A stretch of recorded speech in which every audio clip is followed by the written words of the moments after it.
Welcome to The Last Track, where we help people showcase the last track of their life story in their final wishes. I am your host, Brian Norris, the co-owner of Bateman Funeral Home in Newport, Oregon.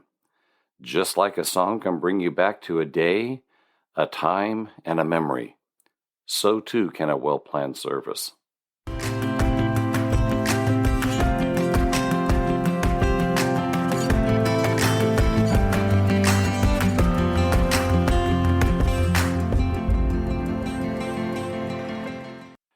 Welcome to Final Arrangements. We're going to today, hopefully for day one, we're going to talk about what final dispositions are allowed in Oregon. So we'll talk about all the different things that you can do. Who is your legal next of kin? We're going to talk about an appointment of another to make final decisions and why you would want to do that. And then when you come back, hopefully everybody still comes back, we'll talk about pre-arrangements and some considerations of what you may want to consider. If you're going to do a pre-arrangement, we're going to talk about death certificates. Everybody says, I'm told I need 12. Well, we'll talk about that. And At least 10. at least 10. See, there we go. And I hear that all the time. Well, I was told by my neighbor, because they're an expert, I need at least 10. And we'll talk about what you might need that for. And then military benefits. A little bit about me. My business partner is actually another gentleman that I work with, and he's kind of the silent partner. My wife, I have down here at the bottom, she's actually an extremely devoted teacher to her children at the local high school here.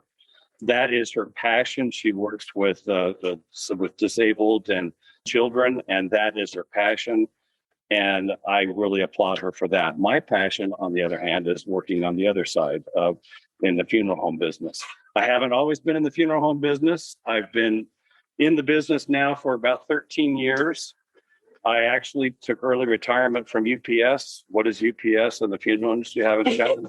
I don't know. We both have packages, I guess, but when we deliver things. So yes, I spent a little bit of time in the military, and we've been married 39 years, and we have 5 wonderful grandchildren, and we raised 4 daughters. Let's talk about final dispositions. In the state of Oregon, there are a few different things that you can choose from. The first that everybody knows about is burial. Now, burial can look different to each individual. You can be buried in the land, which is what everybody's really familiar with. You can be buried at sea. You don't have to have served in the Navy in order to be buried at sea. You don't have to have served in the Coast Guard, but you can be buried at sea, and it can be whole body.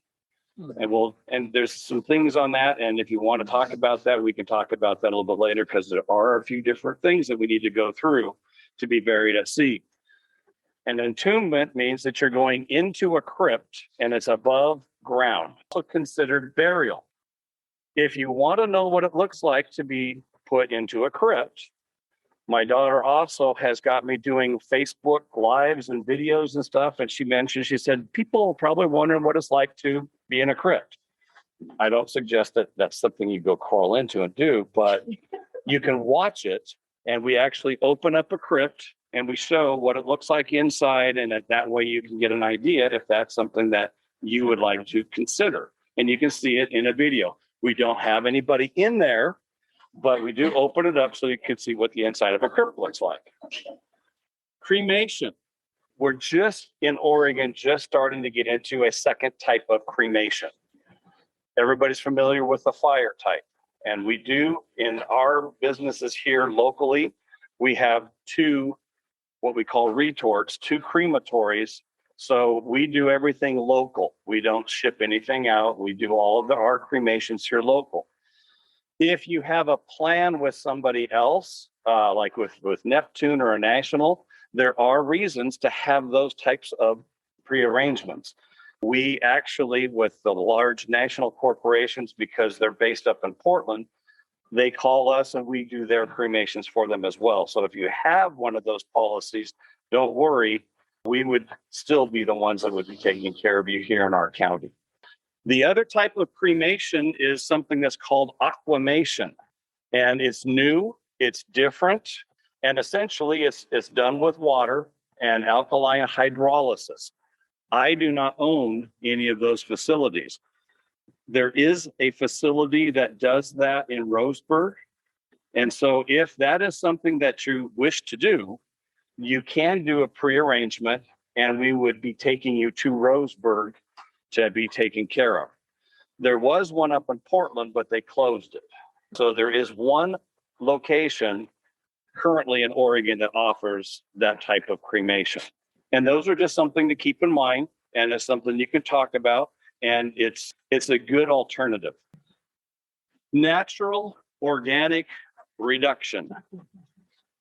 That is also something that's new. And that was pioneered up in the Washington area, up in Seattle. Oregon last year passed to where that can be an option for you. Natural organic reduction is exactly what it sounds like. It's kind of like being buried, but you're placed into a pod and they accelerate that reduction or decomposition, essentially. And when you're done, you have the option of essentially having what's left over to be placed out, for growth, to be planted, that type of thing. It's not for everybody. It's certainly new, and I'll be interested to see how things go. So far, there's nobody in Oregon that is offering that service. What I've been doing is if anybody, and I've had a few people come in and talk about it, what I tell people to do is they need to talk to the company in Washington that is offering that service, and you would do an arrangement with them. And then we would be the people that would come take you into our care, and then they would come down and pick you up and take you up there for that service.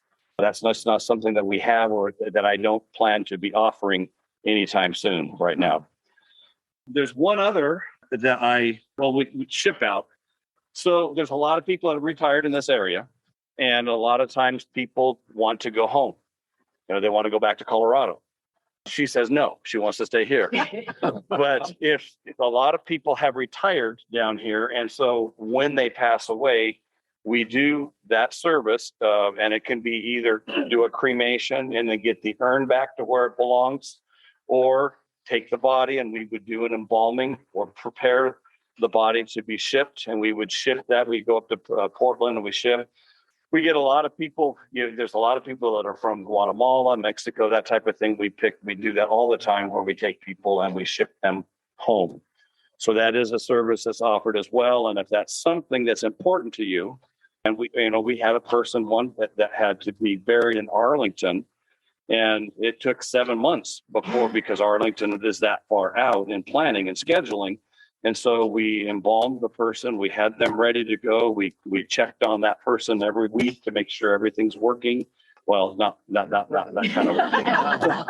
Let me rephrase that. We make sure that they still were presentable.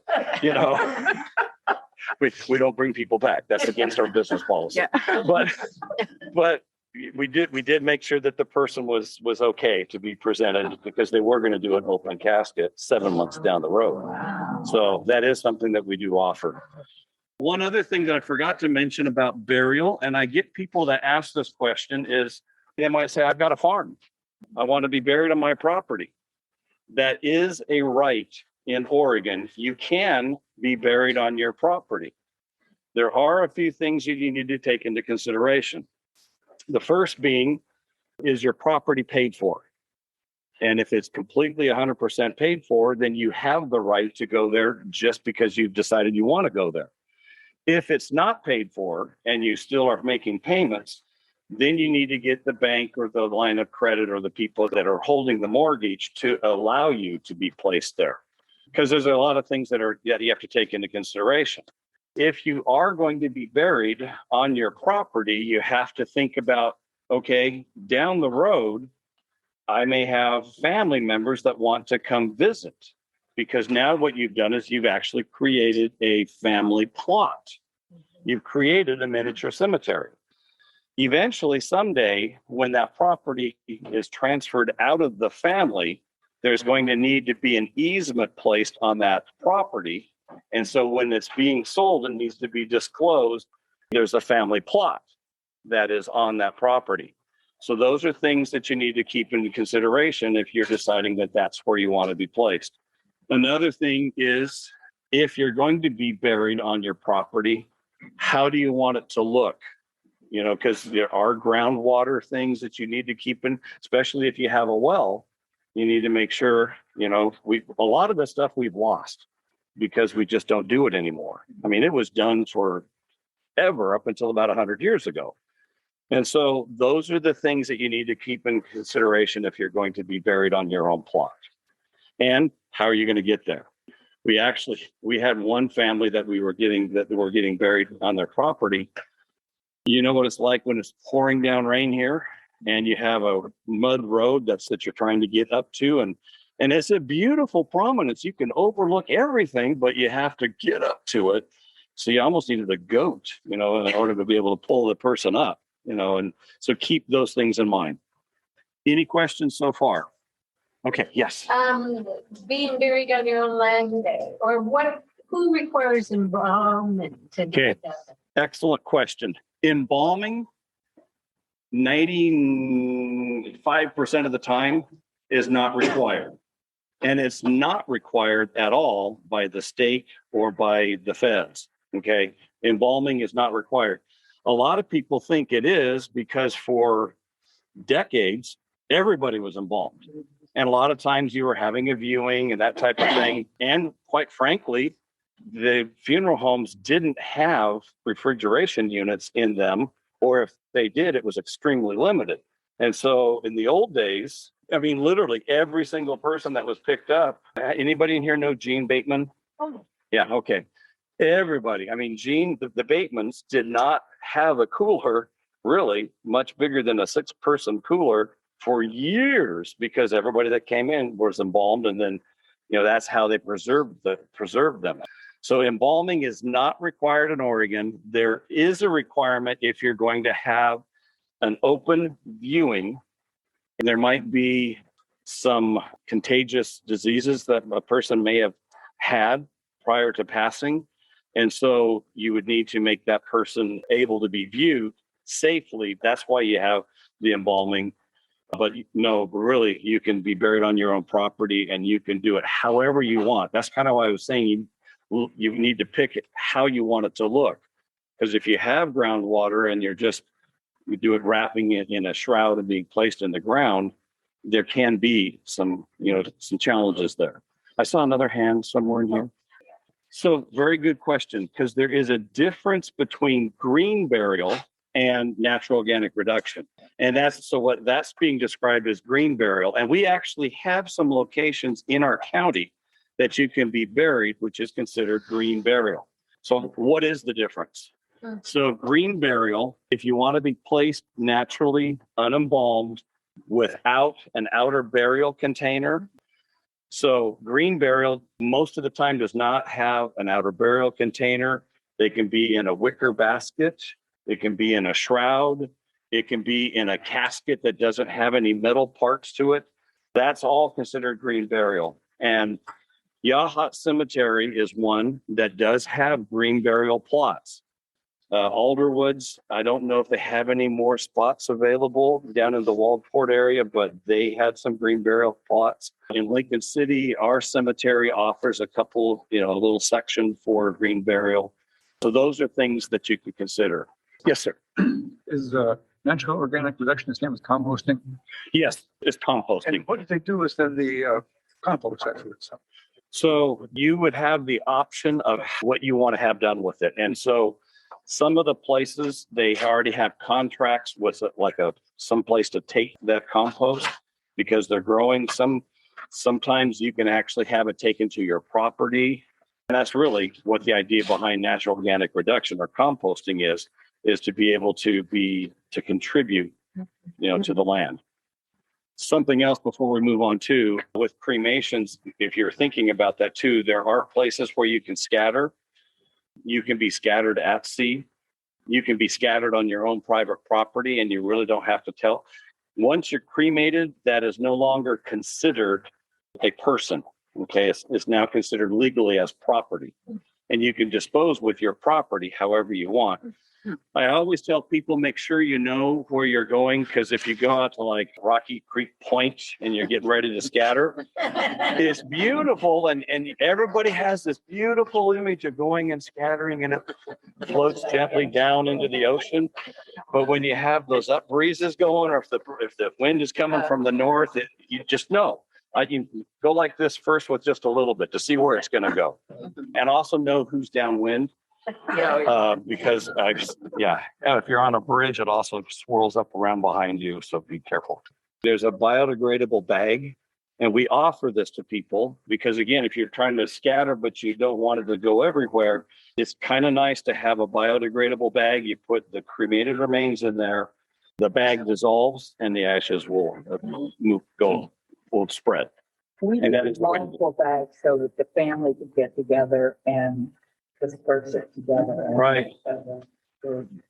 Yes. People ask, well, can I divide up the cremated remains? Yes, you can do it as many bags as you want. I saw another half of it. Can you talk about burial at sea? What are they doing? Yes. So burial at sea, there are some requirements. You need to be at least 3 miles offshore. And then it has to be so deep. Well, Oregon has a very shallow shelf. And so you need to go quite a ways out. You take your own boat out? Or? You can. There's different charters that you can use. There's the charter. There's here in Newport. You can charter a boat, and they'll take you out. You can charter the boat. You can go out as a family, and they know exactly what to do. So you can't use your own boat. You can use your own boat, and if you have a friend that owns a boat too, you can go out. I mean, people do that all the time. Okay. Yes. With cremated remains. With a body, you can do that as well. But again, we have to make sure we have all of there's certain requirements for the casket. It needs to have metal bands around it. There needs to be holes drilled in it in order for it to sink. Because what you don't want to do is have the body come back in with the next tide. Okay. So anyway, I always tell people, and I don't try to influence it, but cremation. So the most expensive urn that you can imagine buying is less expensive than the cheapest casket that you're going to get. And that's the difference. All right, we're going to move on. But wait, I have a power of attorney. Who is your legal next of kin? Well, the state of Oregon can tell you who your legal next of kin is. And that's in ORS 97.130. There are legal steps that you need to follow as far as a legal next of kin.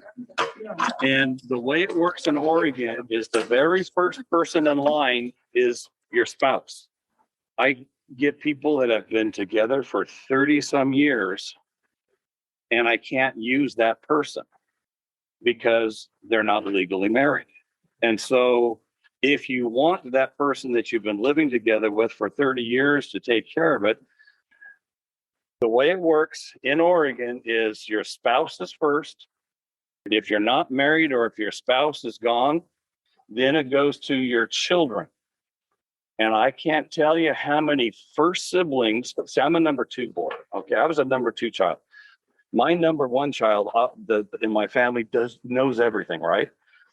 So the oldest person in the family comes forward and they'll look at me and they'll go, well, you know, we've got 3 children that my mom and dad had, but I'm the oldest. That's not the legal next of kin. Okay, it's one of those. So it's not the eldest, it's the children in the family, and they're all the same level. So ideally, you pick one ahead of time so that the other 2 aren't fighting that, well, no, mom wanted this, dad. I had like 6 children sitting in my office, and I said, I'm leaving. I'm going to go out and get a drink, and I'll go to the restroom. And when I come back, I want you to appoint one person. I'm only going to talk to that one person.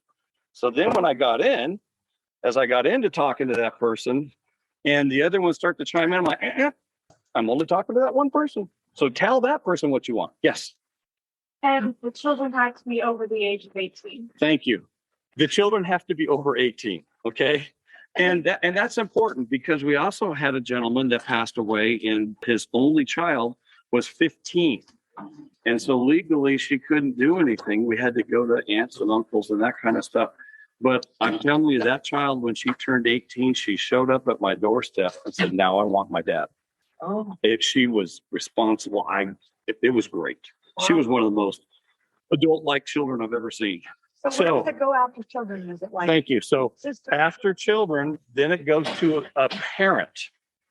Oh. So if your parents that are still alive, then you would go to the parents. Then after the parents, then it goes to siblings. And then after siblings, it goes along and it will bounce along. It'll go to a guardian. It'll go to the person in the next degree. So like cousins, that type of thing. You get down to personal representative. Okay. That's this one down here. I get it so many times. Well, wait, I'm the executor of the will. And they're not even family. And what that executor of the will is given is the rights to be able to pay those bills, the final expenses. But I also get siblings that are saying, don't listen to Susie because I'm the will, I'm in charge of the will. Well, I always tell them, okay, so if you want to be number G and your sister is actually D, you can be G if you want, but I'm going to be talking to D because they're next in the pecking order. That's something that's important to know. Also, a power of attorney. Briefly, we were talking about, I cannot tell you, power of attorney is really important and everybody needs to understand what power of attorney means. And the one thing about power of attorney is it passes on death. So when I get somebody calling me saying, well, I have the power of attorney for, okay, are they alive or are they dead? Because if they're still alive, we can take care of some stuff. If they've already passed, but I got a durable power of attorney. Well, it doesn't endure past death. So a lot of people don't know that. Yes. So unmarried, parents dead, no kids, 4 siblings. So it's going to be, I have to appoint somebody ahead of time, one of my siblings, right? I didn't pay her for that. Okay. That's what we're going to talk about right now. So to her point, there's a few reasons that you would want to appoint someone. It's also found under ORS 97.130 because the state tells us everything that we're supposed to do. There's a few reasons that you would do it. And well, maybe you have a next of kin, which is a spouse, but you don't want your spouse to have to deal with that. So you can appoint anyone you want. I've had it to where somebody had a beautiful $10,000 funeral prepaid for.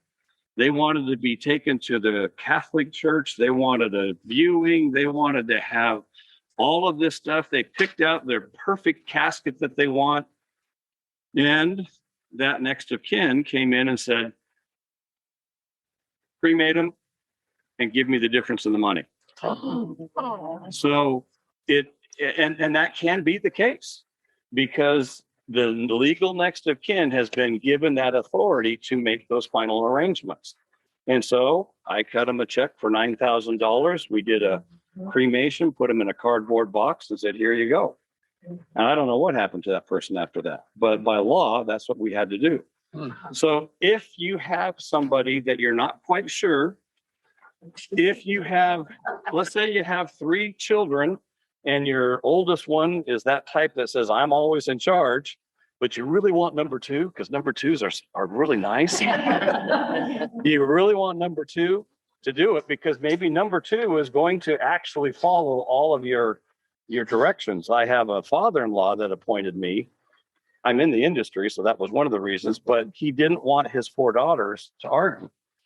And he knew that I'm going to do exactly what my father-in-law says. And so I'm the guy on the trust that will be taking care of the trust because I will do exactly what he tells me to do because I've done it for 39 years already. So I'm going to do it.